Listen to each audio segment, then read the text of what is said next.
The dust swirled around Dr. Evelyn Wright's ankles, catching the fading light of day and making it seem as if phantoms were dancing at her feet.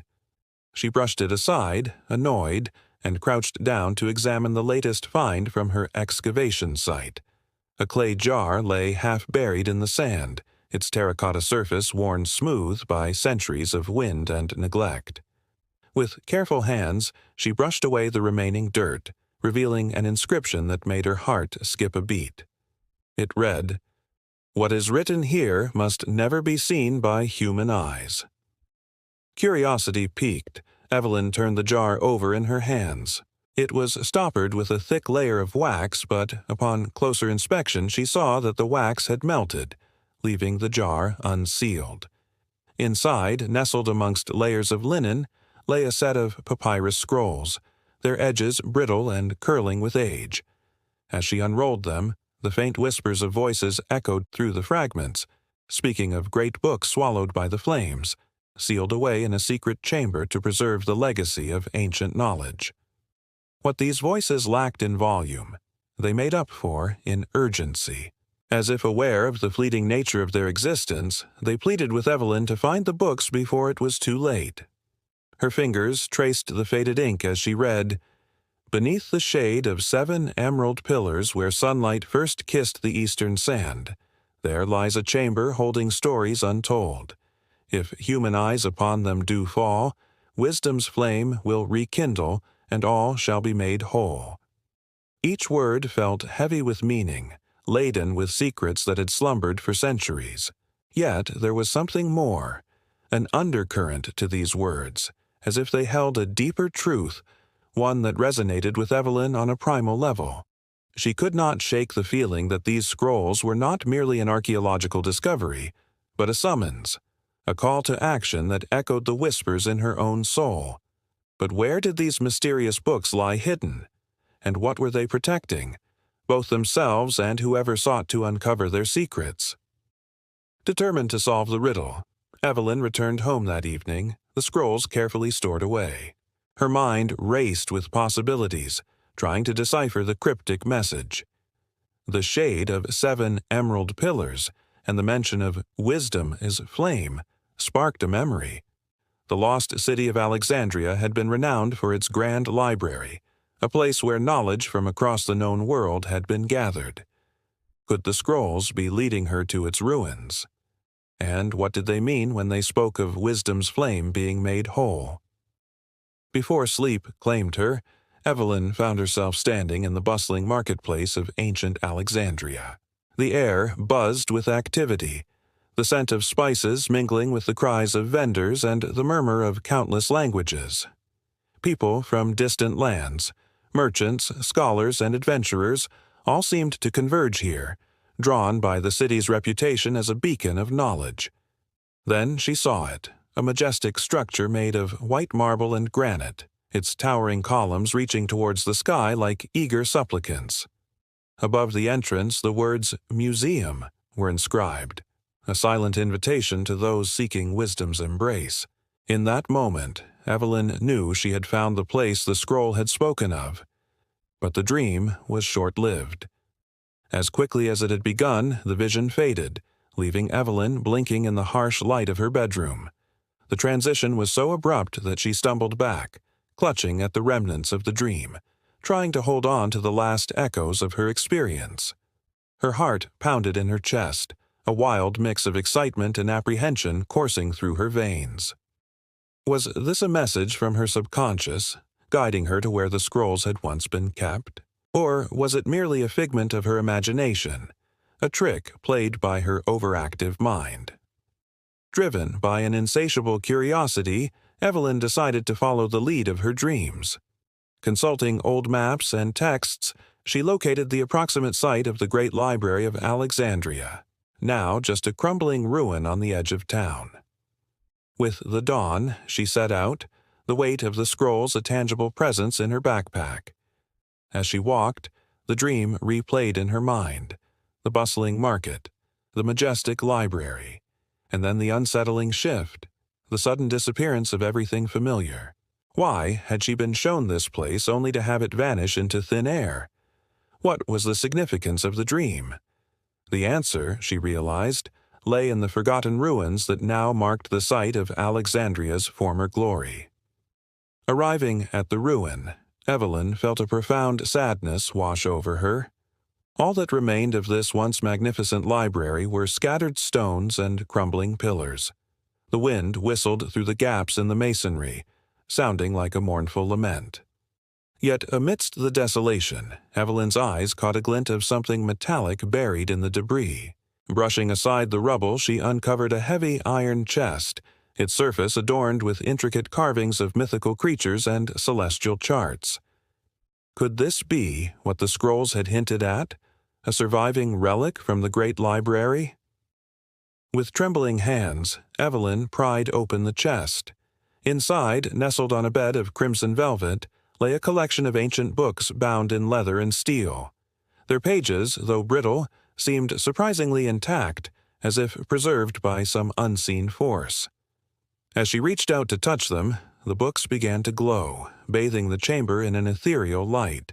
The glow intensified, revealing intricate patterns and symbols woven into the very fabric of the books. These were no ordinary texts.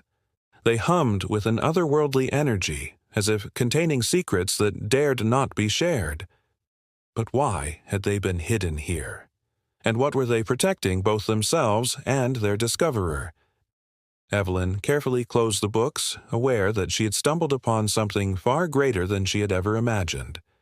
These were not just relics of the past, but living testaments to a time long gone, whispering their secrets to those who knew where to listen. Over the next few days, Evelyn pored over the books, her small apartment becoming a sanctuary of ancient knowledge. The language was archaic, but the wisdom contained within transcended time. The books spoke of a world where magic and science intertwined, where the boundaries between reality were thin and the secrets of the universe whispered on the winds. But there was something else, something lurking beneath the surface of these revelations. As Evelyn delved deeper, she sensed a growing darkness, a malevolent force that seemed to stir at her discoveries. The whispers in her dreams grew louder, taking on a more urgent tone. They urged her to unlock the final secret, to piece together the complete puzzle that had lain dormant for centuries. Her mind raced, trying to make sense of it all. The cryptic messages in the scrolls, the hidden books, the sinister presence that now seemed to watch her every move. Was she truly on the brink of uncovering something that had been lost to time? And if so, what was it, and why did it hold such terrifying power? As she pondered, the lines between the past and present began to blur. Dreams bled into waking life, and shadows seemed to dance with menace at the edge of her vision. Evelyn knew she was being watched. Something ancient and malevolent was stirring, drawn by the awakening energy of the books. Driven by a mixture of fear and determination, she resolved to finish what she had started. She would uncover the final piece of the puzzle, even if it meant confronting the darkness that now threatened to consume her. Her journey had taken her from dusty scrolls to hidden chambers and now to the very edge of her sanity. But she refused to back down. Armed with the knowledge gleaned from the books and the strength of her convictions, she was ready to face whatever awaited her. The ruins of Alexandria beckoned, promising answers and perhaps a final confrontation. As Evelyn stood before the crumbling remains of the library, she felt the full weight of her discovery. These ruins were not just a testament to the past, but a doorway to a forgotten magic. The whispers in the books had led her here, and she knew that she was about to step into a realm where the rules of reality were bent. This was the culmination of her journey, a moment where dreams, history, and destiny had converged. The darkness that had been lurking in the shadows stirred, sensing the nearness of its end. But Evelyn stood firm, her resolve strengthened by the knowledge that she was not alone. She had the wisdom of ages past at her back, and she was determined to use it to bring the light back into the world. As the final rays of sunlight touched the horizon, casting long shadows across the ruins, Evelyn took her stand. The battle for the soul of Alexandria, for the balance between light and darkness, had begun. As I descended deeper into the catacombs beneath the old city, the air grew heavy with the scent of decay. The flickering light of my headlamp revealed the weathered faces of long dead men staring back at me from the walls, their silent screams echoing through the tunnels.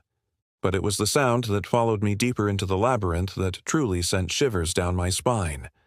Voices, barely audible murmurs that seemed to slither through the darkness, speaking in tongues both ancient and unknown. I pressed on, the whispers growing louder until they were all around me, forming words that chilled me to the bone. "Beware, mortal, for these texts are cursed.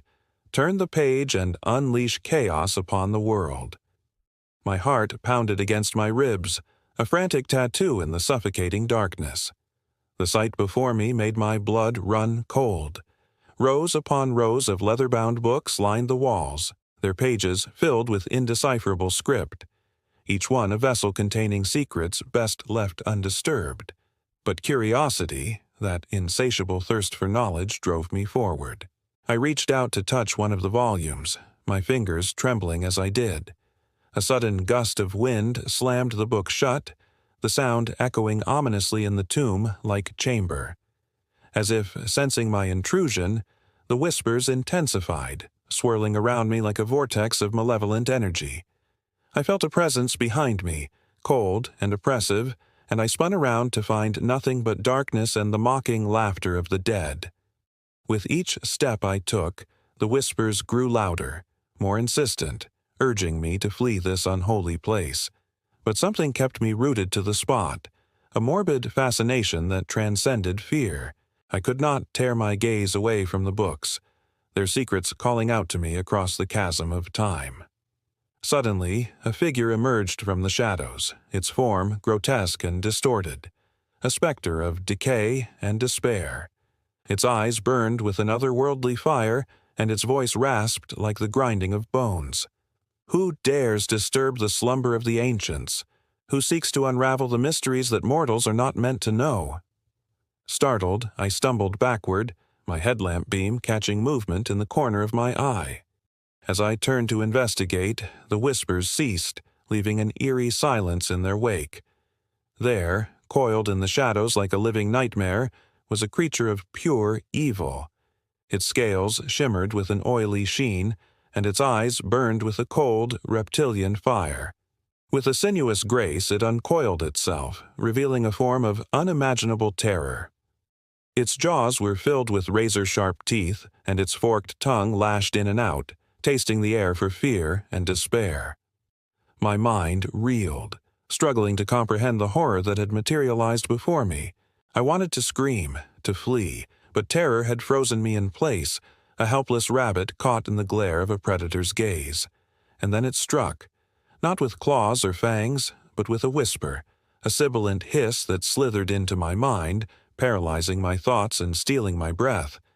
In that moment, I understood the true nature of this forsaken place. These catacombs were not just a burial ground, but a prison, holding not only the bodies of the dead, but the very essence of evil itself.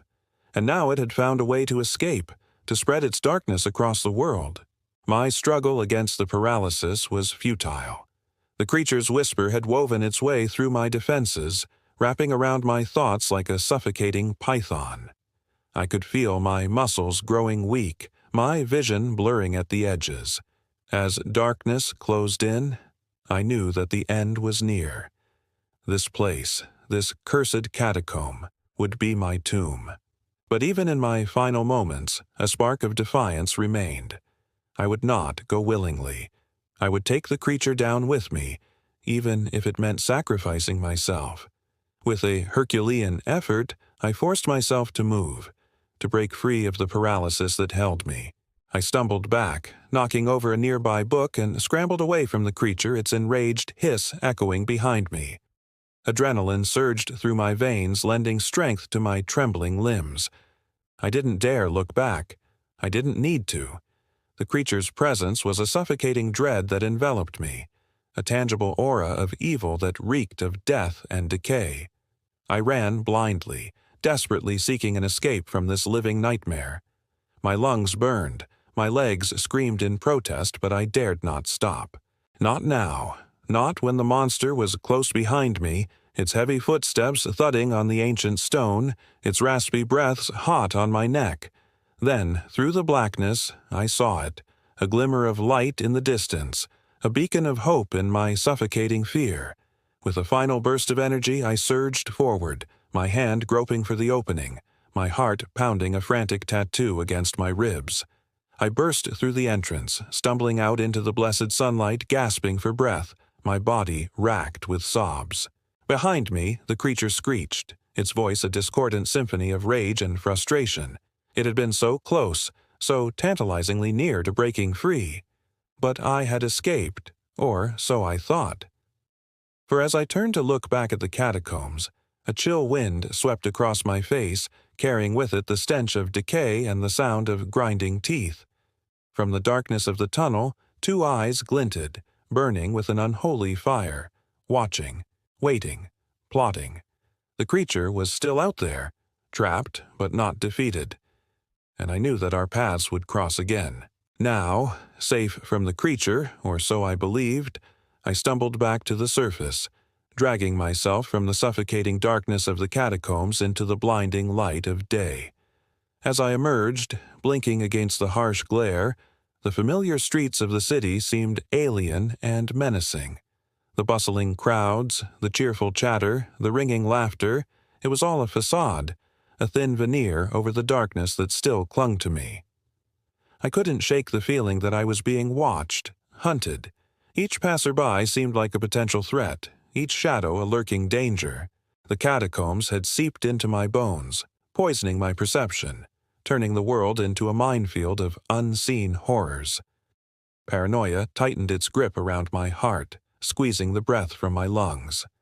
I walked with my head down, trying to disappear into the throng, yet feeling utterly exposed, my skin crawling under the weight of unseen eyes boring into me.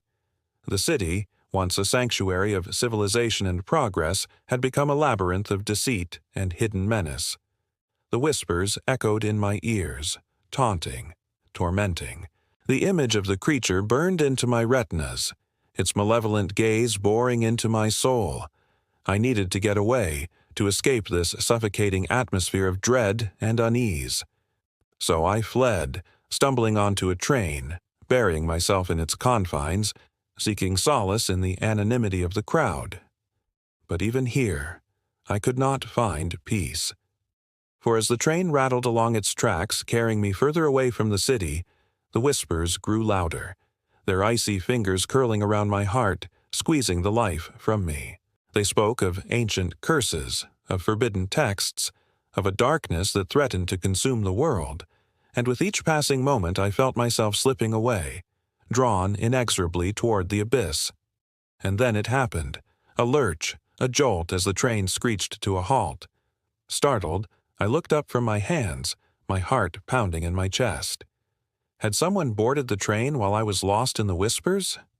My eyes scanned the faces of the passengers, searching for the source of my unease, but found nothing but strangers staring back. As the doors slid open, I hesitated, unsure if I should continue on this journey or turn back and confront whatever awaited me in the city. The decision was made for me.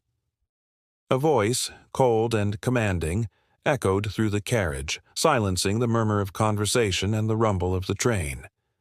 "This is your final warning, mortal. The catacombs are not to be disturbed. You have trespassed once, but fate has given us a second chance.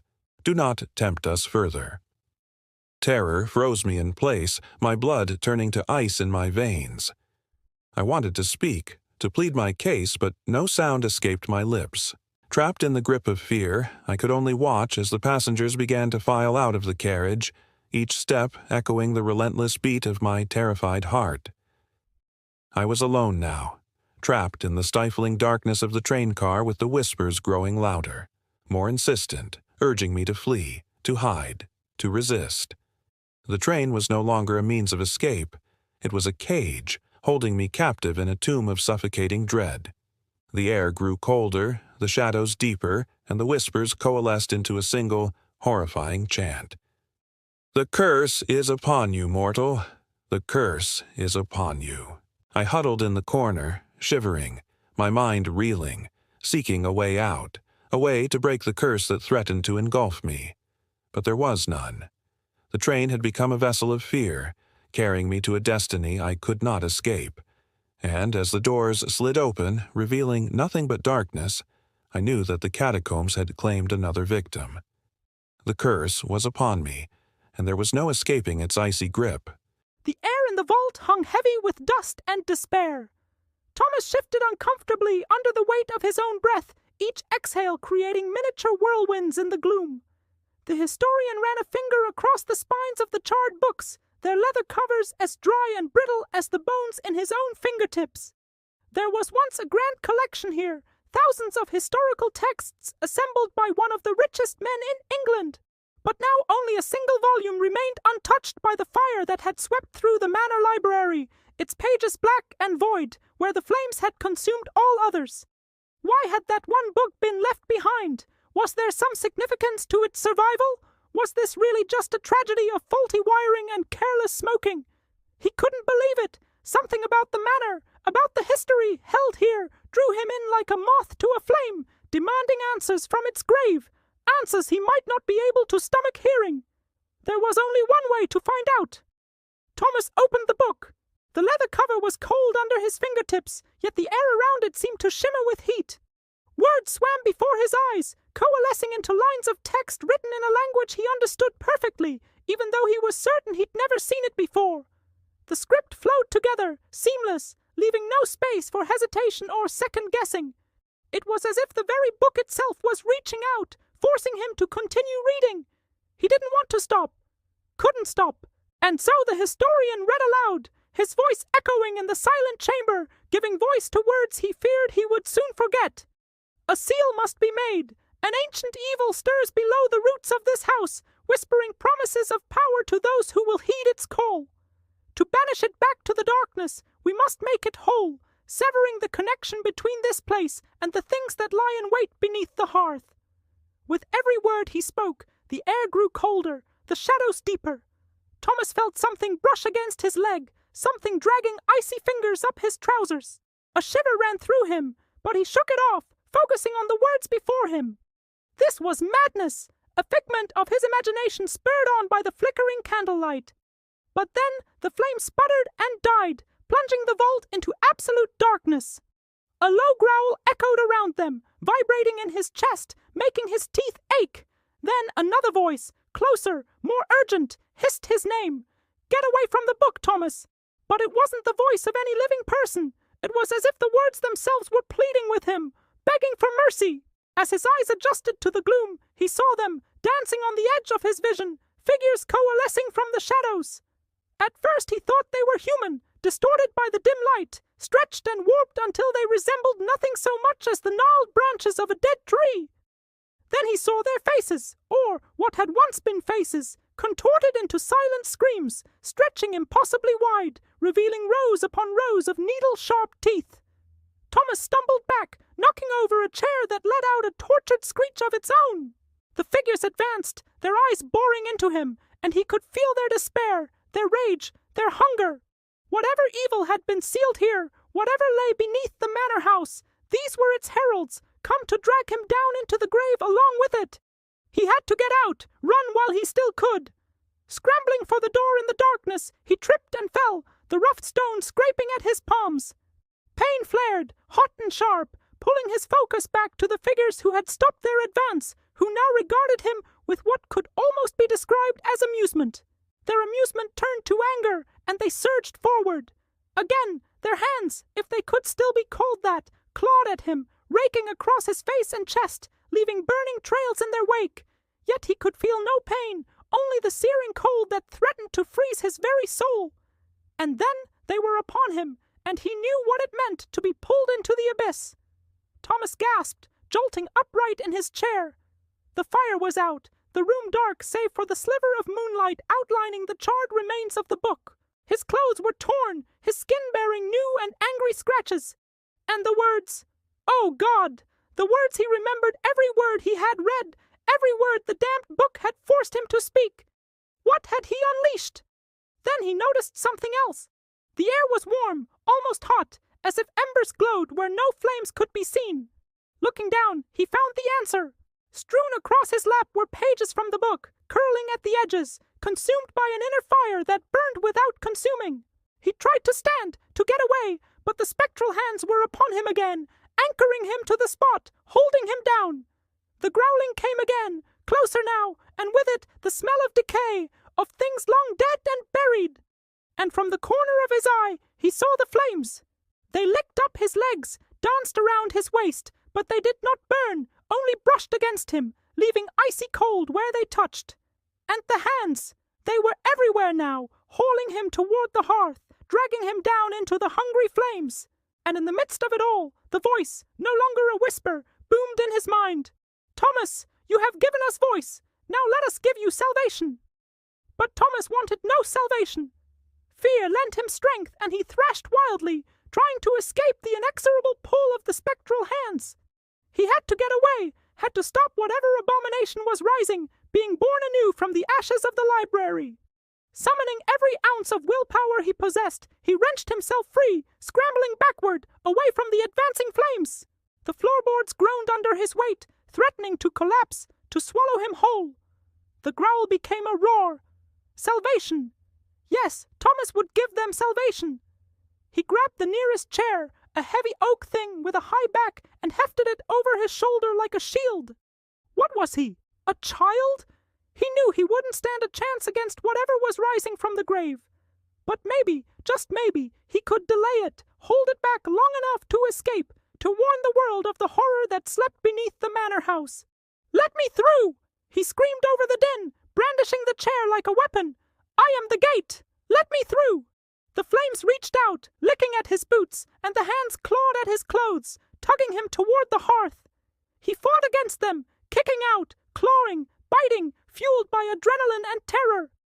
The voice laughed, a sound like grinding stone and shattering glass. "Foolish mortal, do you think you can stop what is to be? You are nothing, we are everything, and soon we will be more."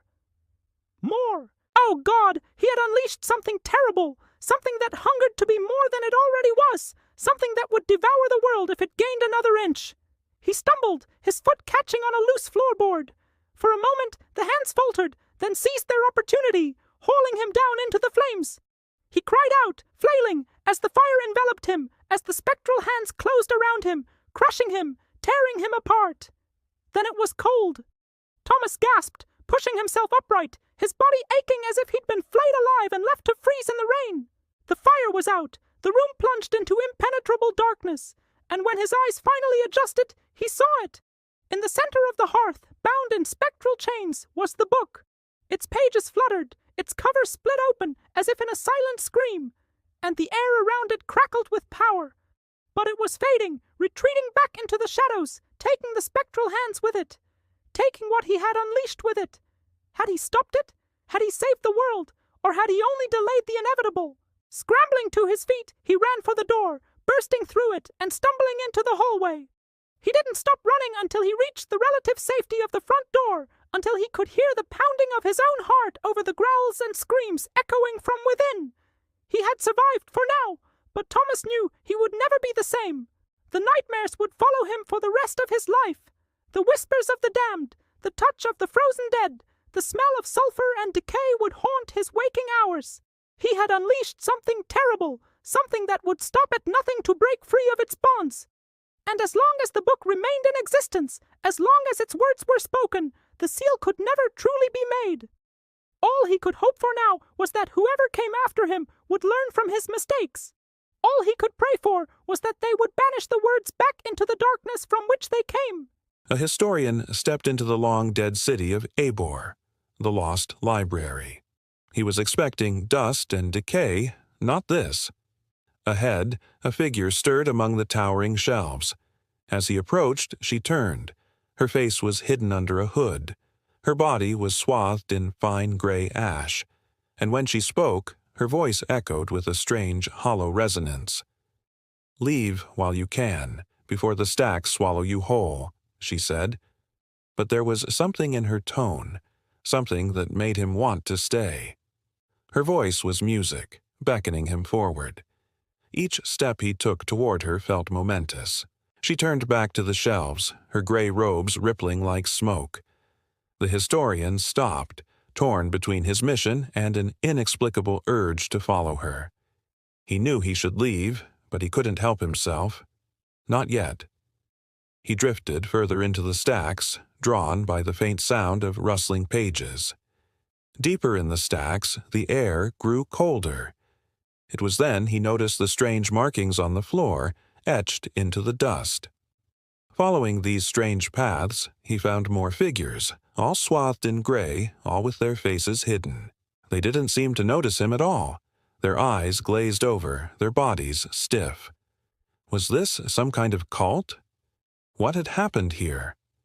Then he saw the inscription carved above the entrance to the next aisle. The historian's heart skipped a beat. This was no ordinary place. This was a tomb. Here, in the bowels of the lost city, someone had built a necropolis to house their dead. But why? Why build it here? He looked back at the librarian. She had turned around. Still, she didn't look at him. Her eyes seemed fixed on some distant point beyond the shelves. Her voice was soft, but somehow carried over the rustle of countless turning pages. This place hungers for stories, for knowledge. It will take what it wants, even from the living. Then she vanished into the labyrinth of shelves, and now he heard them, the whispers of the dead. The historian shuddered. What did she mean? What did this place hunger for? How could this place, this tomb, be alive? As if answering his unspoken question, the walls rumbled, the shelves groaned, and a low, mournful chant filled the chamber. In the distance, he thought he saw the gray figures bowing before an altar. Summoning his courage, he pressed on.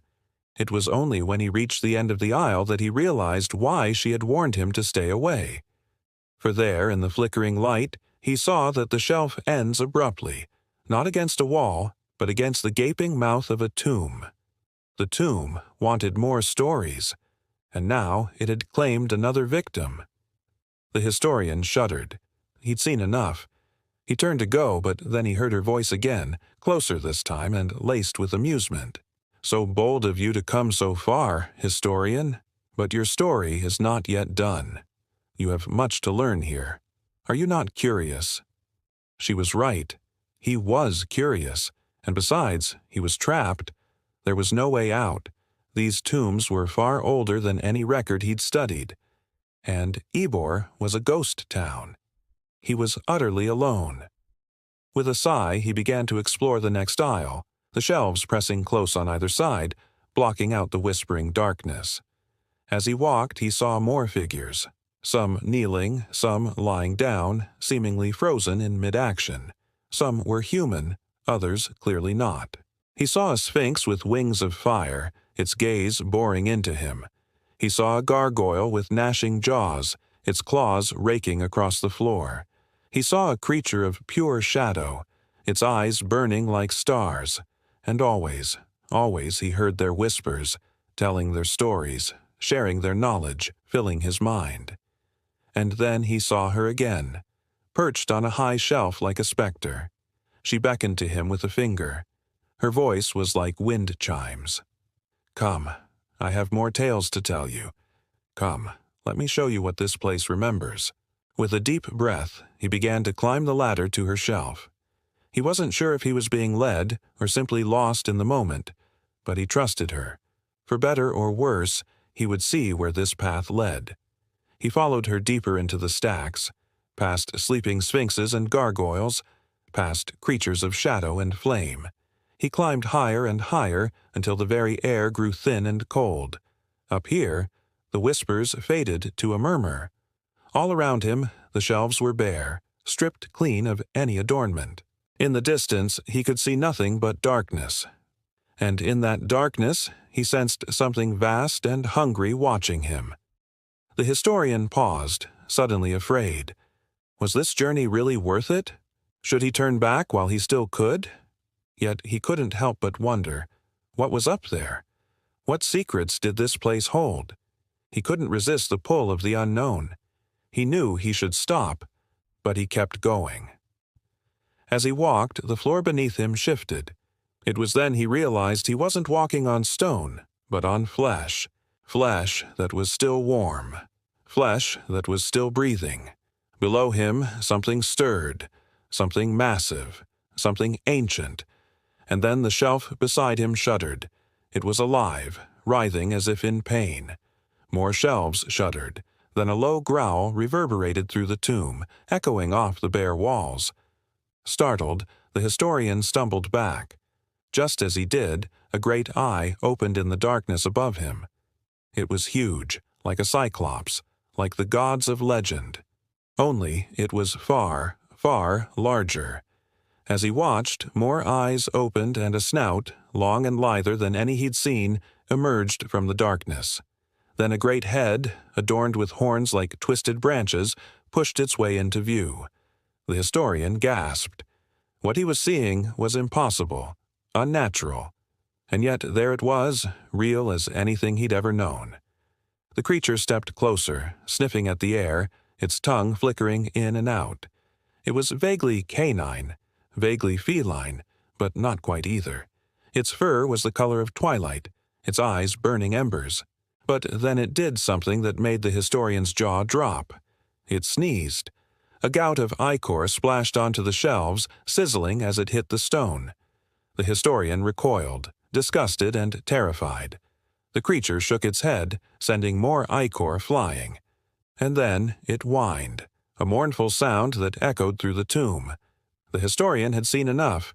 He turned to run, but the creature was faster. In a flash it was in front of him, blocking his path. It snarled, baring its fangs, and for a moment the historian thought he'd be torn limb from limb, his life essence spilled upon the floor. But instead the creature dipped its head and licked his hand. Then it nudged him toward the ladder. Confused, the historian hesitated. The creature whined again, louder this time, and scratched at the ladder with its claw. Slowly, hesitantly, the historian began to climb. The creature followed, climbing with an agility that belied its size. When it reached the top, it nudged him with its shoulder, urging him onward. They went deeper into the silent stacks, the creature padding softly on the stone floor. Finally, it stopped before a closed door. It whined one last time, then pushed its head against the door, opening it with its snout. The historian stepped through, leaving the creature in the shadows. He found himself in a vast chamber, the source of the tomb's power, its beating heart. Here, countless mummies slept, wrapped in fine linen and gold leaf, their faces obscured by elaborate masks. At first they seemed peaceful, even serene, but as he walked among them, he heard their whispers too. They weren't at peace. They were remembering, and in their remembering, they were reaching out, grasping for him, pulling at his mind. He felt overwhelmed, his senses flooded with images and sounds and sensations. Suddenly, the chamber rumbled, and the mummies stirred. One of them, swathed in golden bandages, raised its head. Its eyes were hollow sockets. Its mouth was a gaping void. It wasn't a person. It was a tomb. It was a trap. As one, the other tombs stirred, rising from their slumber. The historian screamed and ran, diving for cover as the mummies gave chase. Their limbs were fast, too fast, and their grasp was strong. But he was agile too. Dodging between the tombs, leaping over fallen pillars, he fled. He didn't dare look back, but he could hear them behind him, shuffling closer, their voices growing louder, their grasp growing stronger. Then he saw it, a glimmer of light in the distance. With a burst of speed, he raced toward it, throwing himself against the barrier, tumbling through. When he looked back, the chamber was gone. The library was gone. The city of Ybor was gone. He was alone in a desert, the setting sun painting the sky in hues of blood and ash. As the last rays of sunlight faded, he noticed a single feather lying at his feet. It was the color of twilight, just like the creature's fur. The historian stood at the heart of the burning library, his face illuminated by flickering flames that danced around him in an eerie glow. He had come so far to uncover the secrets of this place, to understand the curse that lay dormant within these ancient walls. And now he held the key to it all, a single scroll containing knowledge that could either set him free or damn him forever. He felt the heat on his skin, smelled the sweet, acrid scent of burning pages, yet he remained rooted to the spot, entranced by the words before him. He read about the rebirth of the library, how it was tied to a curious soul entering its hallowed halls, only to be consumed and become one with the whispers of the damned. He felt a chill despite the heat, for he realized with a jolt that he himself might be the curious soul spoken of in the scroll. Was he destined to suffer the same fate as those who came before him, to be trapped within the library's eternal cycle? The answer, he feared, lay hidden deeper within the texts, and he knew he had to keep reading. As he delved further into the cursed knowledge, the historian felt a change within him, a growing darkness that threatened to consume his very being. It was as though the library itself was reaching out, its icy fingers tightening their grip on his soul. The fire roared around him, casting grotesque shadows that writhed and twisted on the walls. But he pushed on, desperate to understand the full extent of the curse, to find a way to break it before it consumed him.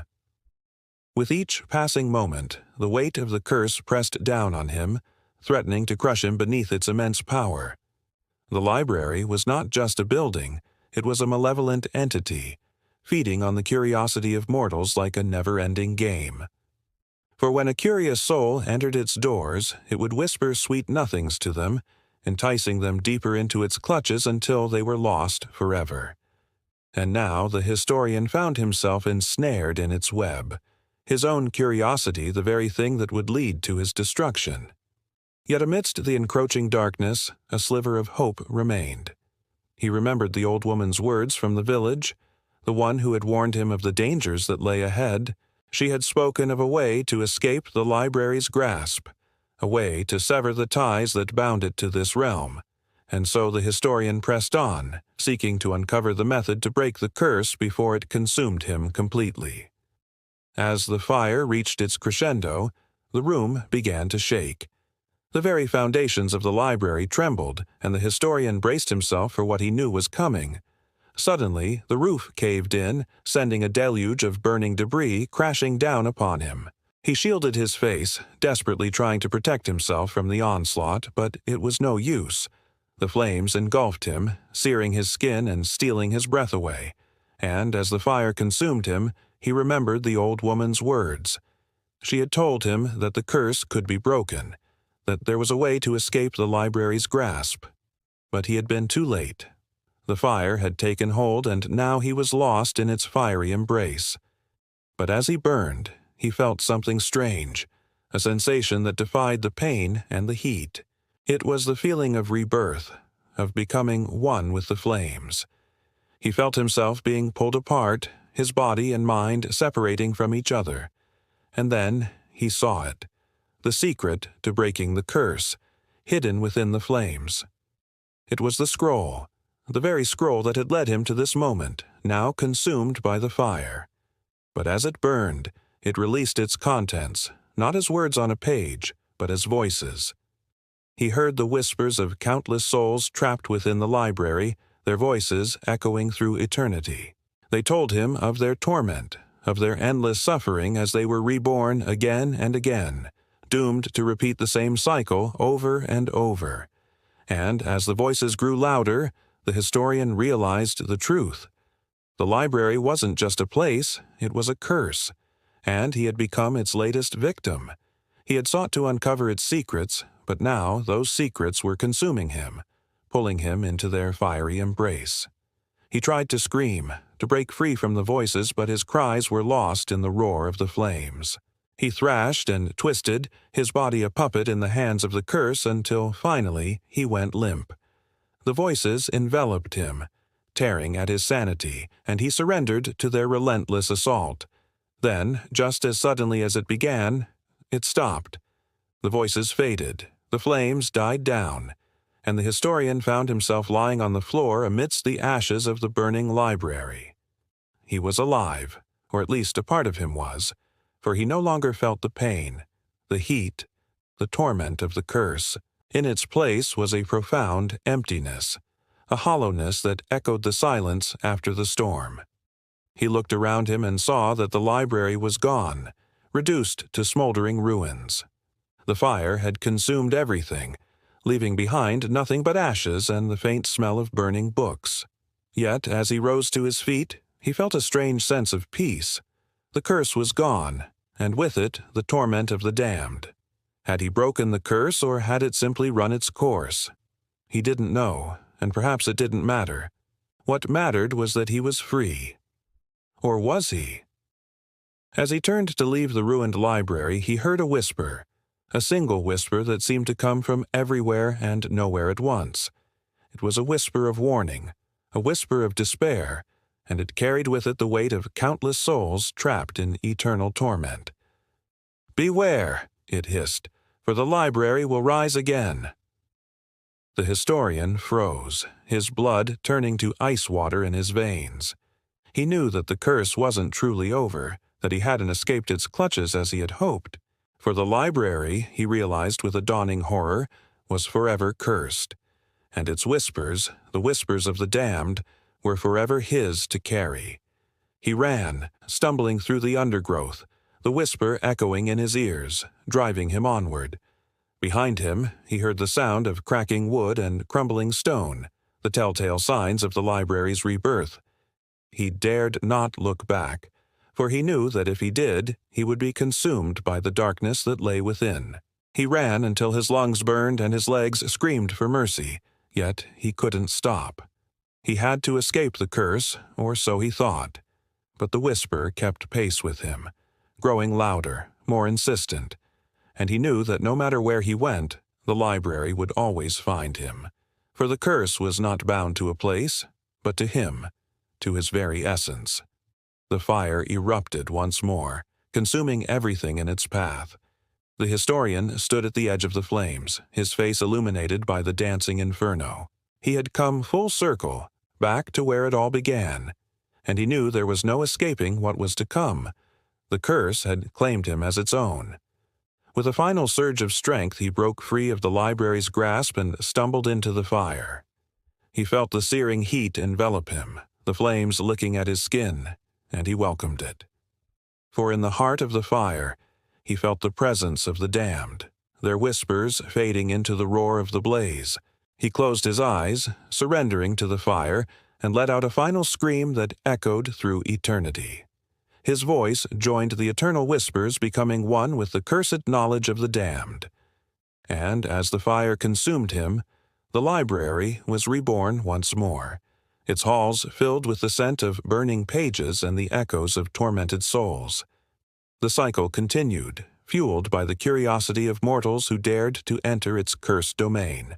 And so the legend of the Whispering Library lived on, a tale whispered around campfires to warn travelers of the dangers that lay hidden in the shadows. For some, the whispers promised forbidden knowledge and untold power, but for most, they offered only damnation and eternal torment. And those who succumbed to their call became just another part of the library's dark tapestry, their voices echoing through the ages in the eternal whispers of the damned. The air grew cold as the light faded. A single candle flickered atop a nearby bookshelf, its flame dancing wildly as if in pain. I huddled deeper into my threadbare coat, pulling the collar tight around my neck, but it did little to stave off the biting chill that seemed to emanate from the very walls. I had been wandering this accursed library for what must have been weeks, though time here meant nothing. It no longer moved forward or backward. It simply was, just as the scholars who had met their end here must have experienced it, an eternal present in which the only constant was the relentless hunger for knowledge that drove them to madness. Every so often, one of these lost souls would brush past me, their eyes vacant, lips moving soundlessly as they muttered incantations under their breath. They were reading, always reading, even as they died, even as their flesh withered and fell away, revealing the skeletal husks beneath. Then I saw it, a break in the unending rows of shelves, an archway wreathed in shadow.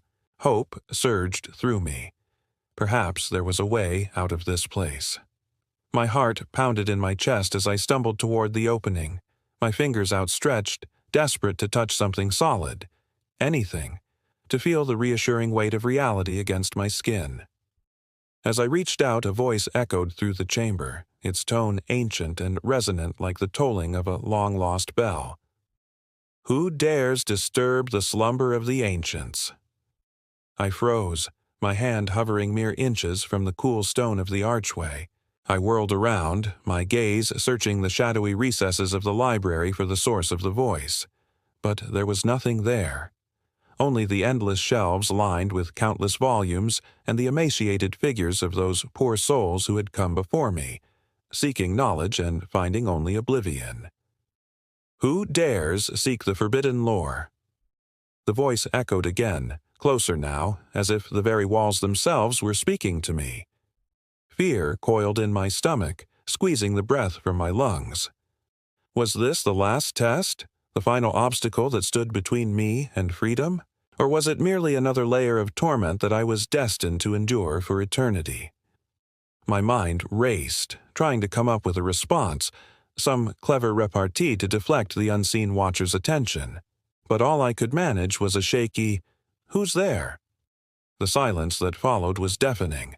I strained to hear any sound, any indication of the presence that had so boldly challenged me. But there was nothing. Only the maddening quiet and the incessant scratching of insects, as if they too were mocking my plight. But then, as quickly as it had fallen silent, the voice boomed once more. "A coward who hides in darkness, afraid to reveal himself." My blood boiled at the accusation. Cowardice was the last thing I would be called. I was a seeker of truth, a scholar in my own right, and I would not be deterred from my quest by some unseen entity. "You cannot hide from the guardians of this realm," the voice continued, "for we are the keepers of knowledge, and this library is our domain. Now turn back, mortal, before we are forced to take more drastic measures." Taking drastic measures, I thought bitterly. They had already done that.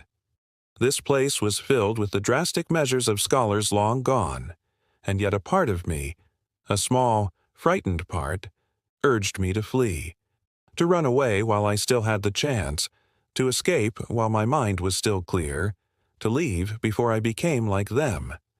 But the other part, the part that had brought me to this accursed place, demanded that I stay. It urged me on, whispering promises of forbidden lore, of secrets that would shatter the very foundations of reality. And in that moment, I knew that I could not give in to fear. I would not be cowed by some phantom lurking in the shadows. I was a seeker of knowledge, and I would have my prize. With a newfound determination, I stepped forward, my eyes fixed on the archway. "Very well," I declared, my voice echoing through the vast emptiness of the library. "If you wish to play this game, then so be it. But know this, you will not defeat me. I will find what I seek, even if it is the last thing I ever do." With that, I surged forward, throwing myself into the darkness. I stumbled blindly, my senses reeling as I hurtled through the blackness. Then, as suddenly as it had begun, it ended. I hit the ground hard, the breath knocked clean out of my lungs. Groaning, I struggled to sit up, my head pounding like a blacksmith's hammer on an anvil. As my vision cleared, I looked around, my gaze adjusting to the dim oil lamp light that cast flickering shadows on the stone walls. I was in a chamber unlike any I had seen before within the library's confines. Here the air was heavy with the scent of incense, and the sound of running water echoed softly from somewhere in the depths. In the center of the room stood a pool of crystal-clear water, its surface unmarred by a single ripple. Gazing into its depths, I saw not my own reflection, but a swirling vortex of mist and energy. Above it hung a canopy crafted from some unknown material, adorned with intricate carvings that seemed to writhe and twist like living things. From its center, tendrils of light shot forth, weaving together to form a staircase that spiraled upward into the darkness above. At the top, I could see nothing but a faint glow, a beacon calling out to me from the blackness beyond. But what awaited me there, I had no way of knowing. Taking a deep breath, I stepped toward the pool, drawn inexorably toward the shimmering vortex that beckoned from its depths. As I neared, the water rippled, and a voice echoed through the chamber, ancient and ethereal. "Welcome, seeker. You have come far, but your journey is not yet over. Are you willing to continue?" I hesitated, my gaze flickering between the pool and the staircase, knowing that whatever lay beyond, I would never be the same again. For the lore whispered within these halls was not meant for mortal ears. It dealt with forces older than time itself, with truths that could shatter the very fabric of existence. Yet I had come too far to turn back now. Besides, I had forgotten my own name. The books had claimed another victim, and I had to stop that. Whatever trials awaited me, I would face them. With a resolute nod, I replied, "I am not afraid. Lead on." The vortex in the pool churned and swirled, and the air grew thick with arcane energy. From its depths, tendrils of light shot forth, reaching out to me like eager fingers. And, with a sudden lurch, I found myself pulled toward it, falling into the churning maelstrom, tumbling through a kaleidoscope of colors and sensations that assaulted my every sense. Then, just as abruptly, it stopped. Blinking away the spots in my vision, I looked around, my mind struggling to comprehend what I saw. Gone was the chamber I had known. Instead, I stood in a place that defied description, a realm where the laws of nature held no sway. Before me stretched a landscape like nothing I had ever witnessed. Mountains of pure thought energy scraped the heavens, their peaks wreathed in clouds of nebulae. Below, rivers of molten starlight coursed through valleys of obsidian, reflecting the sky's myriad hues, and overhead, the aurora danced with unearthly grace, painting the night sky with streaks of cosmic fire. As I stood there mesmerized, a figure emerged from the swirling mists that cloaked these alien plains. Tall and slender, their form seemed to shift and shimmer like a mirage, their features obscured by a hood that concealed their face. In their hand, they held a staff topped with a crystal that pulsed with otherworldly light. "Greetings, traveler," the figure said, their voice echoing with an ancient wisdom that seemed to resonate deep within my bones. "I am the guardian of this threshold, and you, seeker, have proven yourself worthy to pass beyond." They gestured toward a path that wound through the mountains, leading ever upward toward a radiant light that streamed from between the peaks. "That which you seek lies at the end of that path," the guardian said, their gaze unwavering. "But be warned, seeker, the road is fraught with peril. Are you sure you wish to proceed?" It was a simple question, yet it carried the weight of ages. I knew that there was no turning back. If I chose to walk this path, there would be no going home. Yet I had come too far to surrender now. Besides, I couldn't remember my name. I needed the Book of Names. I nodded, my gaze fixed on the path ahead. "I have come too far to turn back. Lead on." And with that, I began my journey into the heart of the mountain, following the winding trail that promised both enlightenment and oblivion.